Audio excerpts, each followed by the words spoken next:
Halo guys, di sini aku mau bahas sesuatu yang mungkin bisa dibilang krusial, yaitu tentang seks. Dan aku sampai saat ini masih tetap belajar tentang seks. Dan aku juga memiliki boundaries dan batasan terhadap tubuh aku sendiri. Kenapa aku bisa bilang gitu? Aku mulai belajar tentang seks itu di umur mungkin SMP, SMA itu udah belajar tentang alat reproduksi, tapi aku paham itu pada saat aku kuliah. Dan itu pun nggak langsung paham pas masuk kuliah, tapi aku paham pas umur aku 20-21, karena aku ketemu temen aku yang udah lebih duluan mempraktekkan seks dan kenyamanan itu. Kenapa aku bilang gitu? Karena aku belajar kalau seks itu bisa dibilang kebutuhan biologis. Karena kalau saat stres itu melakukan seks adalah suatu bisa dibilang obat. Kenapa aku bisa bilang begitu? Karena ada penelitian kalau kita melakukan hubungan seks kayak hubungan badan dan intim itu mengeluarkan zat dopamin yang bisa mengontrol tubuh kita, melepaskan dari mode survive menjadi mode nyaman gitu, mode kayak relax. Itu yang aku baca dari jurnalnya nggak main-main guys, nggak website tapi jurnal scholar aku baca. Kenapa seks itu disebut sebagai kebutuhan biologis. But kenapa manusia dikatakan seksnya itu sakral oleh nenek moyang kita dulu? Kan belum ada penelitian guys, belum ada juga obat-obatan. Karena dulu kan nggak ditahu gimana biar manusia itu nggak banyak anak kayak hewan, kayak bisa dibilang babi atau kucing gitu kan, banyak banget anaknya. Manusia itu punya pikiran, kontrol. Ada namanya birahi yang bisa dikontrol, ada namanya seks yang bisa dikontrol.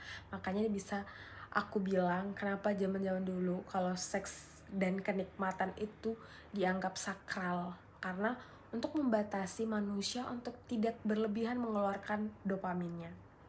Tapi zaman sekarang batas yang dibuat oleh nenek moyang kita dianggap sebagai standar kalau kita berdosa dan tidak berdosanya, dan apalagi membawa narasi-narasi agama. Dan aku nggak mau bahas tentang narasi-narasi agama yang dikait-kaitkan tentang seks, tapi aku mau bahas tentang gimana aku belajar praktek seks di Indonesia is different in Eropa. Ada perbedaan yang sangat jauh. Kalau di Eropa itu sangat lumrah umur 17 tahun atau 19 tahun itu bisa dibilang tidak perawan atau tidak perjaka gitu. Sedangkan di sini kalau tidak perawan atau tidak perjaka dijadikan standar kalau baik ataupun tidak baiknya seseorang. Jadi menurutku ini sangat asik untuk dipelajari, bukan sangat asik untuk dihakimi guys. Kenapa aku bilang begitu? Karena aku ngeliat kalau misalnya ada pasutri baru yang tiba-tiba udah baru selang berapa minggu, 3 minggu istrinya udah hamil. Itu beberapa masyarakat kurang membaca, dibilang hamil luar nikah lah. Kalau emang kenapa kalau hamil luar nikah? Emang ada di ayat-ayat agama itu menghakimi orang yang hamil di luar nikah? Tapi aku bukan menormalisasikan, karena ini adalah budaya kita, is the culture in Indonesia, is different in Eropa. Kita beda gitu. Tapi bukan berarti kita nganggap orang yang hamil luar nikah itu serendah-rendahnya. Karena ada penjelasan medis dan penjelasan rasionalnya guys. Jadi kayak banyak banget ya pembahasan kita. Jadi sebenarnya kita sebagai orang yang punya nalar, pertama, seks itu memang kebutuhan biologis, tapi sebagai manusia harus kontrol. Karena ada namanya kalau saat dopamin yang berlebihan keluar itu nggak baik. Itu jadinya kayak gimana ya? Terlalu berlebihan itu emang nggak baik. Terlalu kurang juga nggak baik. Jadi sebenarnya aku masih belajar tentang seks guys, tapi belum praktek ya.